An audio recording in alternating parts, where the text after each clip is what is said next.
guys, welcome back. I hope you enjoyed your weekend. We talk a lot about the authors and illustrators of the books we read, so let's review today what an author and an illustrator is and what they do. An author is the person who writes the words of the story. An illustrator is the person who draws the pictures. And we have a little song to help us remember this. So we start out as an author. We get our little pencil. If you know it, go ahead and sing along with me. It goes, the author writes the words, the author writes the words. Hi-ho, librario, the author writes the words. Very good job. Let's do it one more time and everyone can sing along. Ready? The author writes the words, the author writes the words. Hi-ho, librario, the author writes the words. Very good job. Sometimes, if I'm reading a story, I like to look up the author on the internet to find out a little bit about them, because authors are real people and it's interesting to know who's writing the story that you're reading. So today we're reading a story by Robert Munsch. So I went to a website and I found these cool pictures of him when he was a little kid, and then there he is all grown up. And also, I learned that he is an author from Pennsylvania. He grew up in Pittsburgh, which isn't so far away from us. So that's pretty cool. We're going to read a Robert Munsch story today. One of my very favorites. It's called I Love You Forever, written by Robert Munsch and illustrated by Sheila McGraw.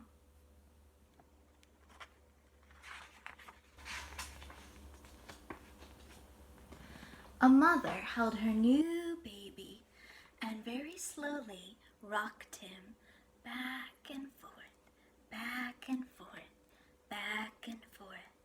And while she held him, she sang, I'll love you forever, I'll like you for always, as long as I'm living, my baby you'll be. That's a special song she sang to her baby. The baby grew. He grew and he grew and he grew. He grew until he was 2 years old, and he ran all around the house. He pulled all the books off the shelves. He pulled all the food out of the refrigerator, and he took his mother's watch and flushed it down the toilet. Sometimes his mother would say, this kid is driving me crazy. 2-year-olds do get in a lot of trouble, don't they? But at nighttime, when that 2-year-old was quiet, she opened the door to his room and crawled across the floor and looked up over the side of the bed. And if he was really asleep, she picked him up and rocked him back and forth, back and forth, back and forth. And while she rocked him, she sang, I'll love you forever, I'll like you for always, as long as I'm living, my baby you'll be. That little boy grew. He grew and he grew and he grew. He grew until he was 9 years old. And he never wanted to come in for dinner. And he never wanted to take a bath.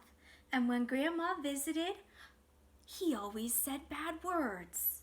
Sometimes his mother wanted to sell him to the zoo.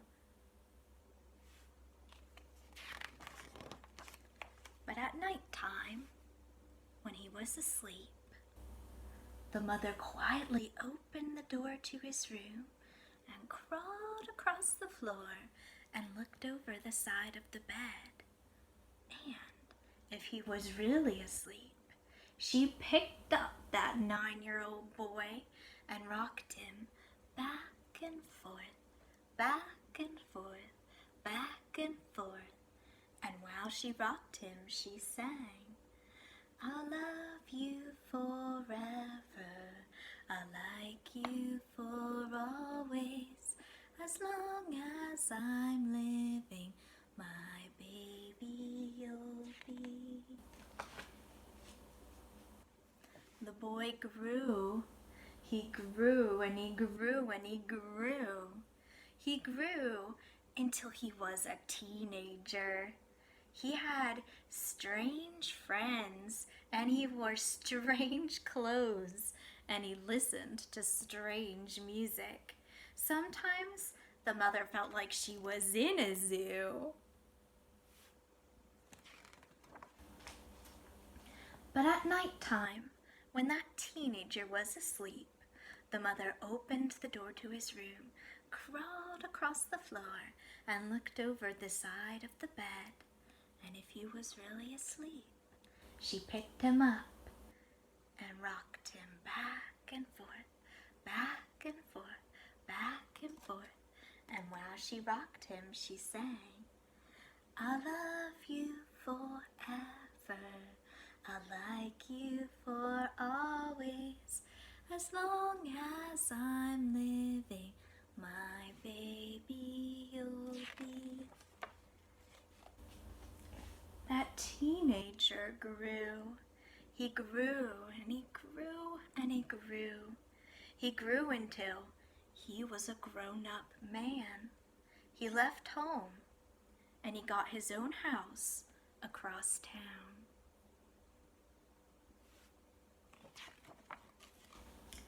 But sometimes on dark nights, the mother got into her car and drove across town. What do you think she's gonna do?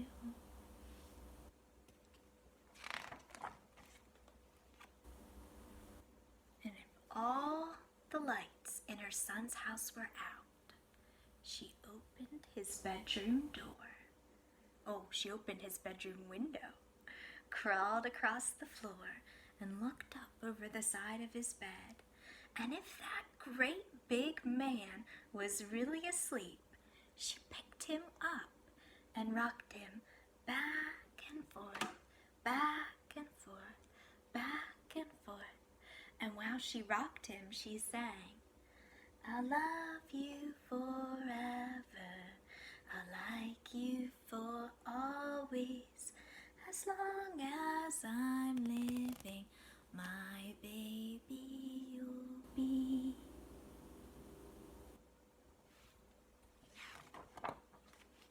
Well, that mother, she got older.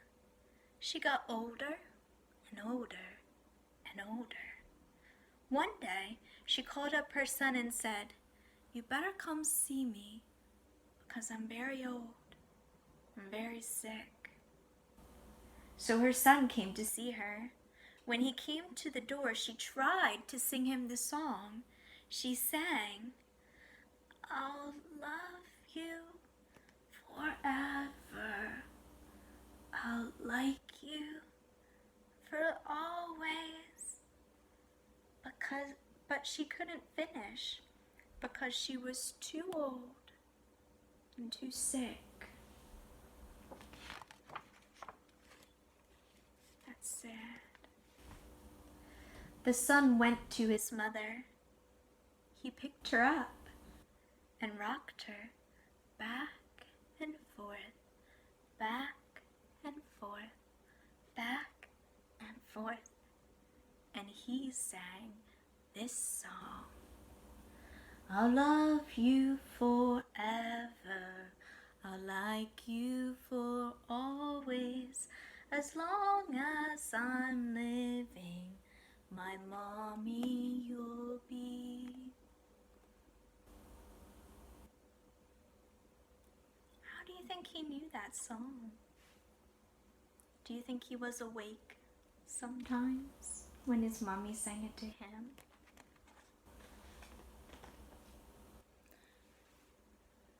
When the son came home that night, he stood for a long time at the top of his stairs.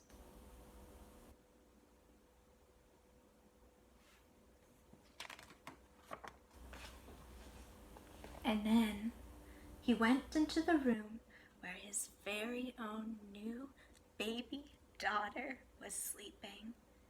He picked her up in his arms and very slowly rocked her back and forth, back and forth, back and forth. And while he rocked her, he sang, "I'll love you forever. I'll like you for always. As long as I'm living, my baby you'll be." And that's the end.